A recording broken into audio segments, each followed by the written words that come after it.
Get this and get it straight. Crime is a sucker's road, and those who travel it wind up in the gutter, the prison, or the grave. They dressed in red, white, and blue and jumped from an ancient biplane at 3,500 feet. Twice a day, every day, and nobody worried. Until $5 million went along just for the laughs, and death went along for the ride. From the pen of Raymond Chandler, outstanding author of crime fiction, comes his most famous character in The Adventures of Philip Marlowe.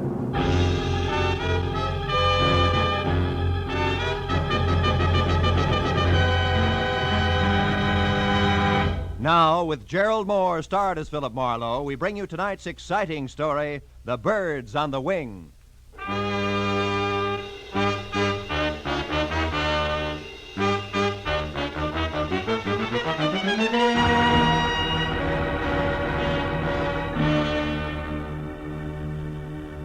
It had been the kind of quiet, workless week that speaks well for human beings and their relations with one another, but doesn't do much for a private detective's bank balance.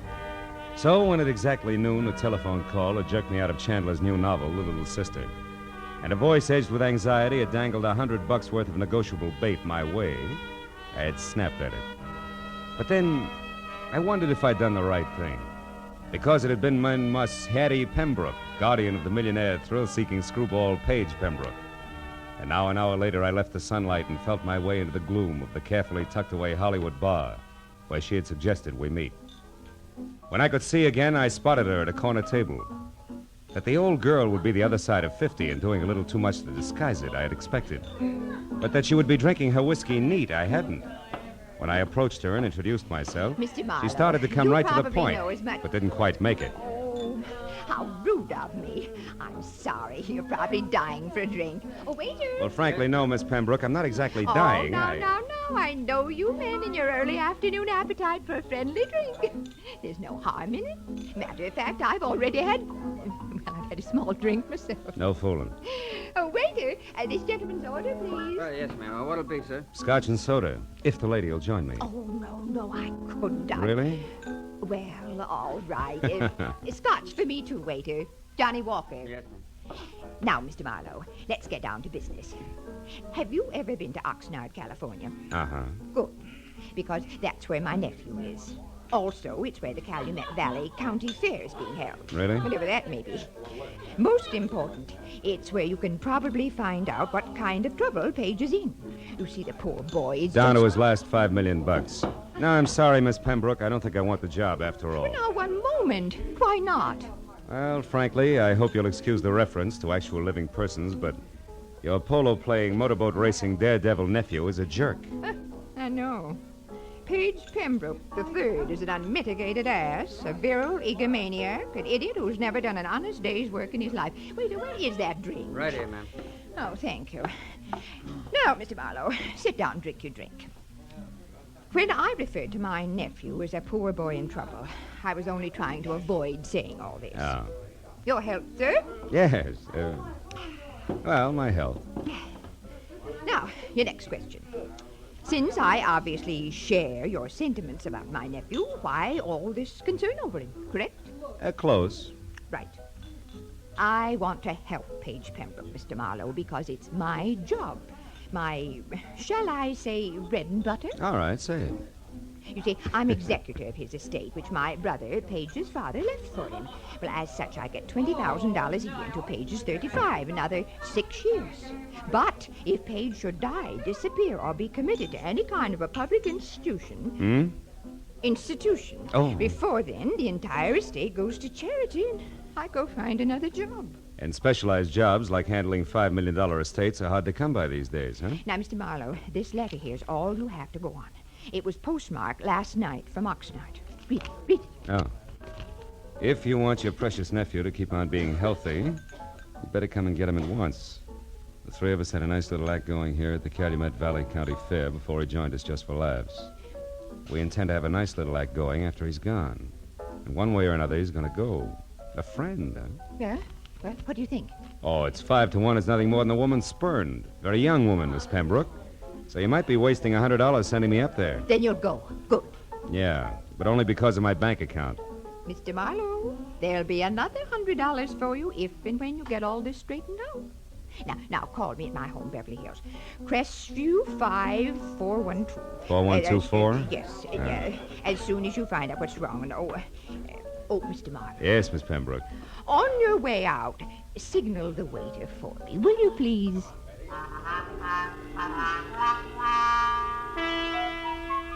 The ride to Oxnard was a pleasant but frustrating hour-and-a-half drive along the kind of beckoning, sun-scrubbed Pacific shoreline that always demands to know why you have to work for a living. The ride through Oxnard to the sprawling county fairgrounds located at a semi-retired airport was a fast 10 minutes. So all in all, it was a little better than 3 o'clock, and there was still a measure of boyish bounce in my stride when I started past the prize cows and plain and fancy leghorns and headed for the Midway, looking for the act Paige Pembroke had joined just for laughs. But it was 4 o'clock, and I had checked a half a dozen death-defying numbers before I was standing in front of a banner Columbus could have used for a sail. It said I was getting warm. In iridescent orange cloth on black, it read, "The Plunging Comets. Taffy Starr and Midge Maynard on wings of death with fearless Eddie Knapp at the controls. The greatest parachute act in the world, admission free. 5 and 9 p.m., north end of the Midway. Come one, come all." Yeah, this had to be it. At the north end of the Midway, just outside of a sagging, weather-peeled hangar, I found the World War I biplane that went with the Plunging Comets being mothered by a mechanic who didn't have grease on his face. And beyond that, on an inside wall of the hangar, were the parachutes used in the act, each on a separate hook, its owner's name carefully block-lettered on a card tacked above. Taffy, Midge, and Eddie. And then, scrawled in black crayon, the name I wanted most of all to see, Paige. Lost something, mister? The voice went with the woman and the woman with the act. At the top, there was what used to be called the boyish bob, sticking out of a white aviator's helmet circa 1918. Then a bright red leather jacket open wide at the throat, black riding breeches, black boots, a color of hair that stuck out and said this one was Taffy. I asked if you lost something. Have you? Well, come to think of it, yes. 6'2", eyes are blue, and carries a big, big checkbook. Seen one around? Maybe. Why? Who are you? Name's Philip Marlowe, the millionaire's friend. I'm a yacht salesman. Here's my card. Never mind your card or the very funny jokes. Now, what do you really want? Paige Pembroke before he breaks his neck in your act, or isn't he in it yet? I don't remember. Now, your point. What is it? A letter you could have written? A letter that says Paige is in trouble. Where is he? Goodbye, Mr. Marlowe. Take it easy, Wings. You wouldn't want to hold out on somebody who's only trying to help Brother Paige, would you? I mean, what reason could you possibly have? Other than $5 million you might want for your very own. Why, you... I said goodbye. What's the matter, Taffy? You having problems? Yeah. This Mr. Yacht Salesman is Emmett Kingston, head of the fair's Midway. And you'll be surprised how popular he is with the concessionaires. Now where you going? What else? Good day, Miss Taffy, Mr. Kingston. You know, sometimes it works. Lead with your chin, ride with a punch, and watch for your opening. And I figured I'd try it just that way.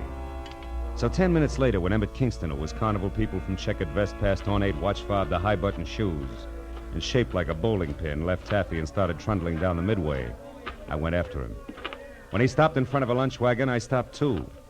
And when he went in, approached a man playing pinball machine who was maybe 5'4", and from where I stood conscious of it, I was still behind him.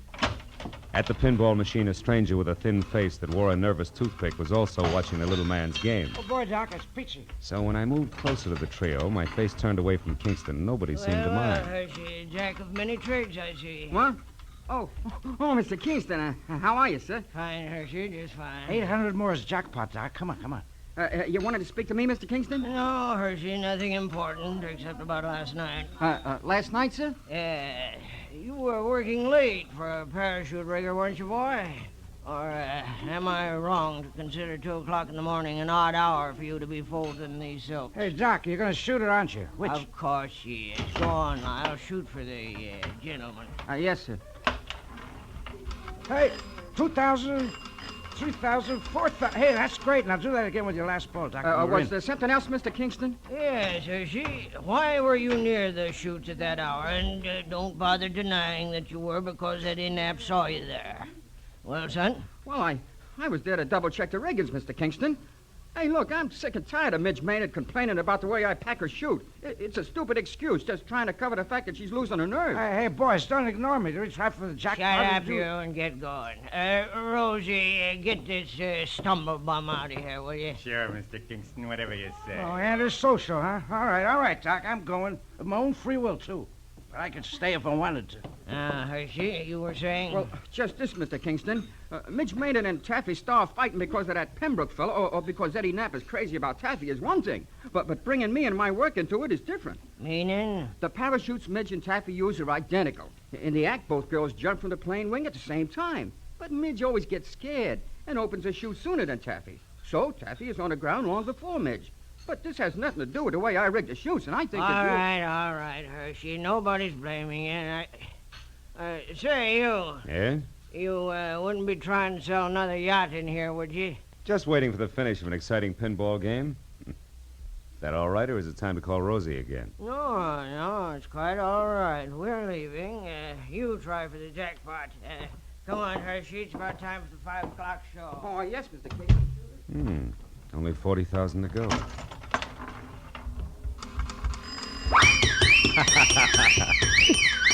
Oh, it's the first time I ever hit the jackpot. Oh, that's pretty good, Mr. Marlowe, considering that it wasn't your nickel you won on. Oh. Now that you mention it, Mr. Pembroke, it wasn't. Which should take care of the introductions, Yeah. huh? And that leaves very little. But something. But definitely. Marlowe, you can tell Aunt Hattie from me that at the moment I don't need a watchdog. And when and if I do, I'll go to the nearest city pound for one, not to a private detective agency. I told myself it was foolish to slam the door on my way out. So I slammed the door on my way out. I started north down the midway toward the open stands and the 5 o'clock sharp performance of the plunging comets. When I got there, the act was already underway with the silver biplane taking off.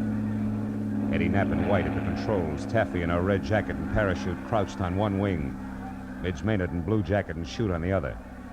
Then as they slowly gained altitude, High Button Shoes himself took over the PA. They did it up well, and by the time the plane was at about 3,000 feet, every pair of eyes was riveted skyward, and an expectant hush thicker than winter fog had settled everywhere. At 3,500 feet, the plunging comets, Taffy, Starr, and Midge Maynard with Pierce and Eddie Knapp at the controls. They will not open their parachutes until they are within 500 feet of the ground. Now watch. They should be ready. Yes, and yes, there they go. Knees drawn up tight, arms close into their sides, they jumped. Specks in the sky growing bigger as they fell. 1,000, 2,000, 3,000 feet, and then, from Taffy's chute cloth, long and colored, a huge flag rippling in the wind from the end of a long rope. The flag seemed to rise above her as she fell, until the slack was gone, and then suddenly her chute opened, billowing. And then Midge, another flag rippling from the end of a long rope, and then the flag drifting free. Midge's chute not open, Midge plummeting down to the hard ground.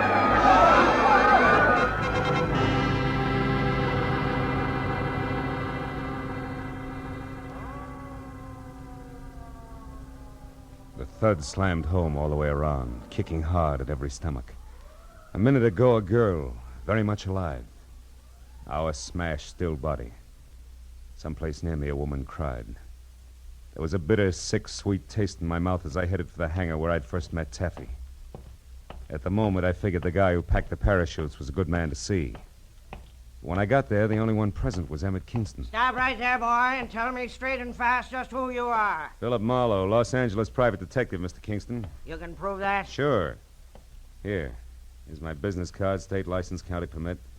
I'm working for Paige Pembroke's aunt. She wants his nibs kept out of trouble. Which has what to do with your being here now, Marlowe? Here at this hangar, I mean. Close to where the parachutes are kept. I'm not sure, Kingston. I've only got a hunch. A hunch that Midge Maynard's death was no accident. Yeah, I got more than that already, Mr. Detective. I've got proof. Oh? You see this flag? It's the one that came off Midge's chute. There's a long rope attached to it. Yeah, I know. I saw the act. Pulls the chute open after the flag's flown a while, right? Sometimes, but not tonight, Mr. Marlowe. Tonight it couldn't. Why not? Wasn't it attached to the chute? It was. One end to the chute release cord, the other to the base of the flag. What went wrong? Nothing. Nothing, Mr. Marlowe, except that the long rope on Midge's chute was cut in two by a very sharp knife.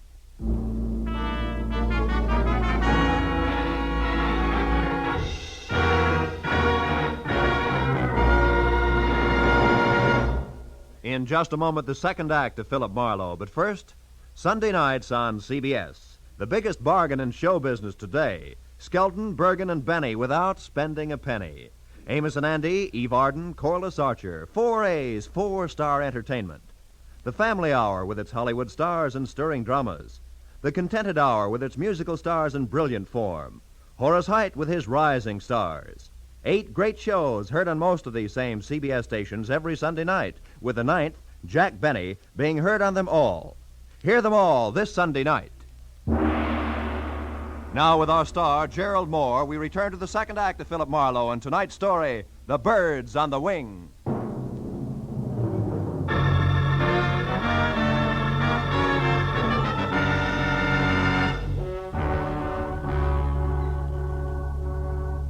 When Midge Maynard's grim accident turned out to be grimmer murder, I left Kingston and headed for a phone to call my client.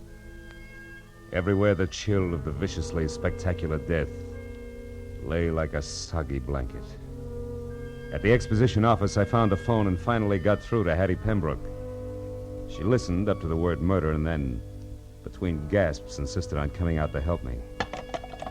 When I hung up, I turned to see that the pilot, Eddie Knapp, had been standing in the door listening. He looked sick. What's it to you, mister? What's what to me? Midge. The long drop she took out there. And Pembroke. I heard you say Pembroke. What do you got to do with him? Just a minute, fella. I'm not sure it's any of your business. It's my business, all right. That kid gave me a big grin up there just before she jumped. And I watched her fall every inch of the way. So did everybody else. Look, I know how you feel, You Eddie, don't have but any idea how I feel. Don't try to kid me. That mob out there loved it. That's the only reason they come to watch, the hypocritical buzzards. You got a finger in this pie, an angle all your own. I'm going to find out what it is. Take it easy, Knapp. You're talking yourself into something real silly. Yeah? Listen, ever since that louse Pembroke showed up here, there's been trouble brewing. Now Midge is dead. She was a friend of mine. Best friend I had. Aren't you pulling a switch, Buster? What happened to your red-hot passion for Taffy Star? Oh, you nosy... Come here, you jerk! Look out my arm, Buzz boy, and unless you want to take off with a busted wing, stand still. Now get this, Eddie. I've got no beef with you yet. In fact, we might even be on the same team because I want Pembroke out of here just as much as you do. So cool off. Who are you? Private detective named Marlowe. I got news for you. Midge fell because her chute was fixed. She was murdered. Murdered? You heard me. Where's Hershey?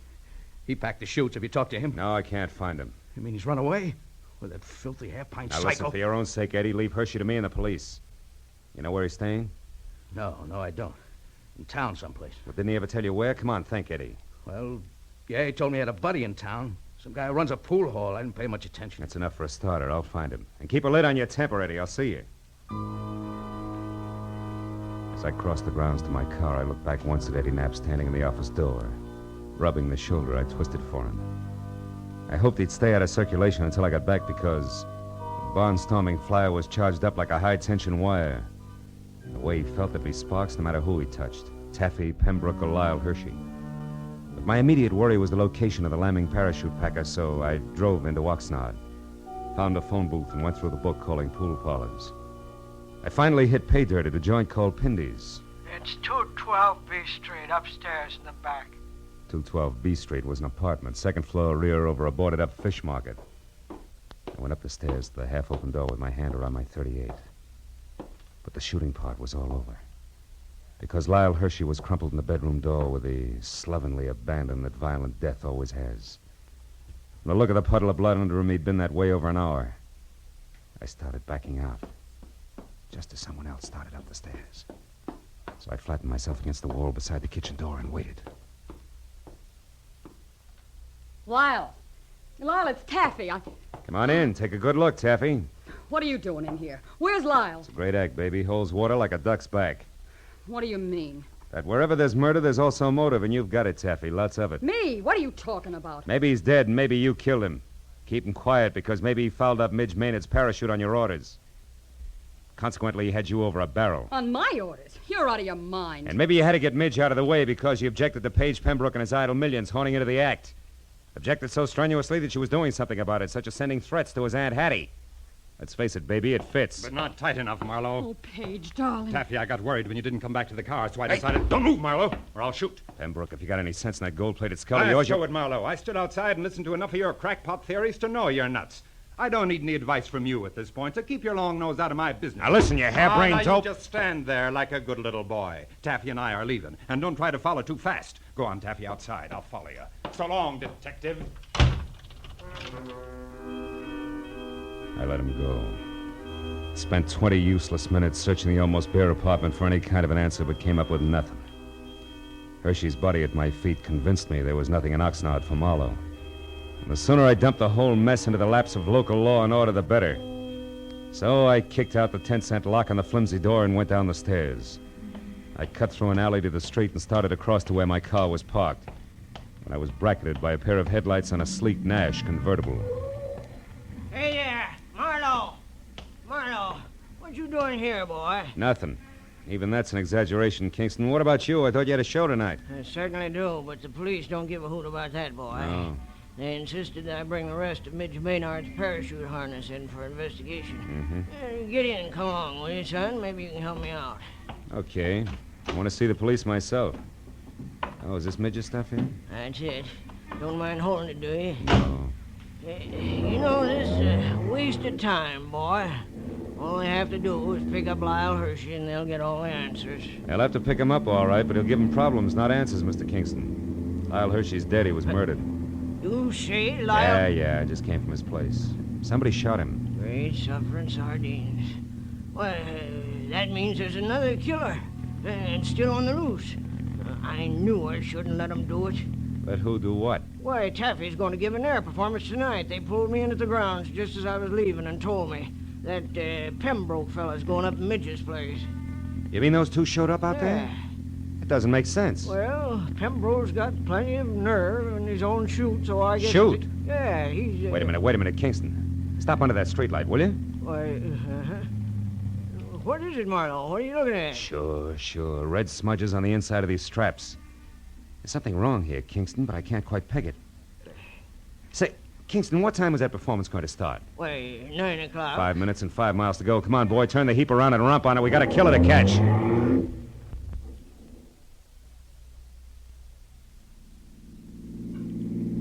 Swing out in front of the hangar, Kingston. Hurry. It's empty. They're already out on the runway. Yeah, there's one parachute still on the rack. Why, that's Eddie Knapp's chute, and he never goes up without it.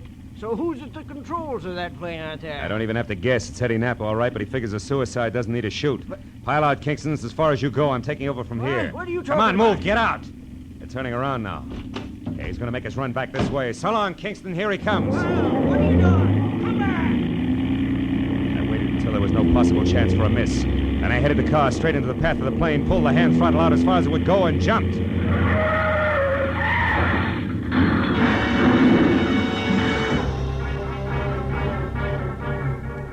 From there on, it was easy. The plane sort of stumbled over the car, rolled up on its nose, and stayed there. Quick work by the volunteer crash crew took care of that. A box of bandages took care of the collection of minor cuts and bruises all around, and the Oxnard police took care of Eddie Knapp. Everything had come out more or less even, except my client, Hattie Pembroke. She showed up at the finish line slightly on the bias, which no doubt was her normal late-evening state.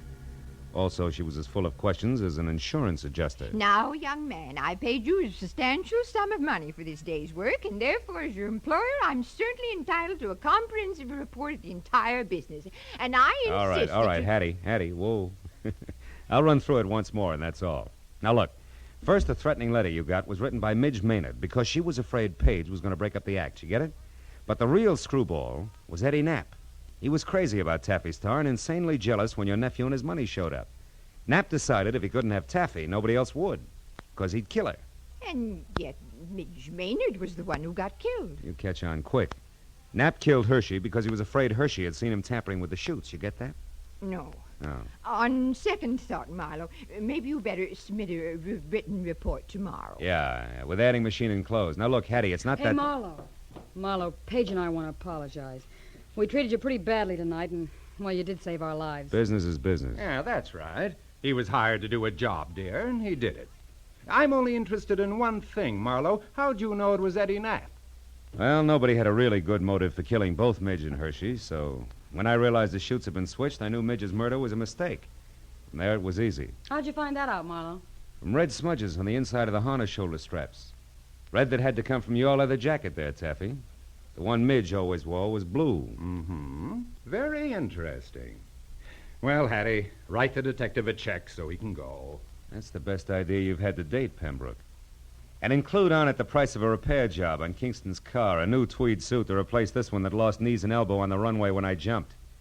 And also, don't forget the bonus you promised for keeping your job alive, Hattie. Oh, just a minute, Marlowe. As for you, Pembroke, the only reason I'm not filing an assault and battery charge against you is that you've got great grounds for a countersuit. What do you mean? This! Bless you, my boy. Mail me the check. Good night.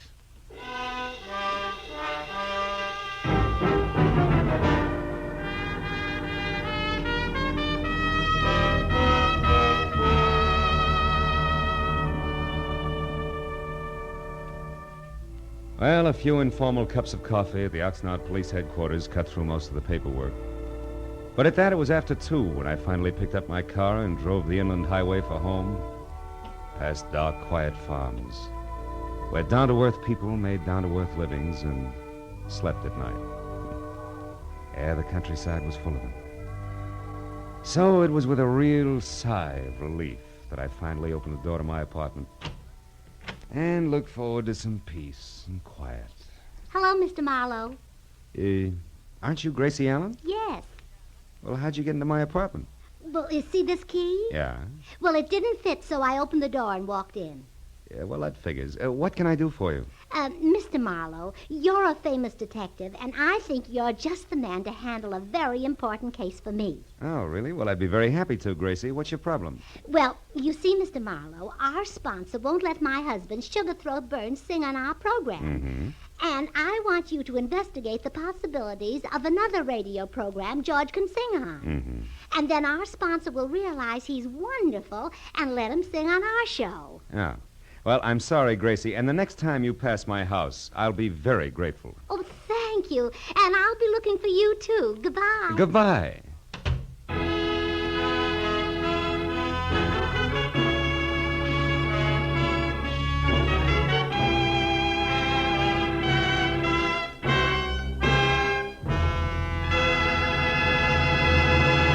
The Adventures of Philip Marlowe, bringing you Raymond Chandler's most famous character, star Gerald Moore, and are produced and directed by Norman MacDonald. Script is by Robert Mitchell and Gene Levitt. Featured in the cast were Lois Corbett, Rita Lynn, Don Randolph, Junius Matthews, Jack Moyles, and Jimmy Eagles. The special music is composed and conducted by Richard Orant.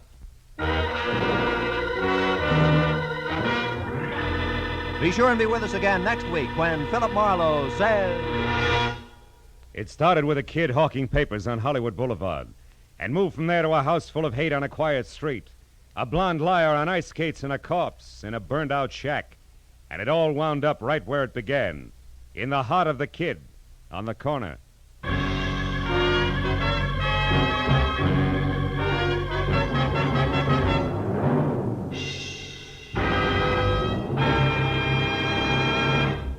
Two music programs that make your Sunday afternoon listening a delight and a pleasure are the Symphonette and the Choraleers. The Choraleers sing popular and semi-classical songs in stirring style. The Symphonette brings you excerpts of great orchestral works. Hear the Symphonette and the Choraleers tomorrow and every Sunday, as well as Sammy Kaye's Sunday Serenade, now heard exclusively on CBS. All of these outstanding music programs are heard on most of these same CBS stations. This is Roy Rowan speaking. Stay tuned now for Gangbusters, which follows immediately on most of these stations. This is CBS, the Columbia Broadcasting System.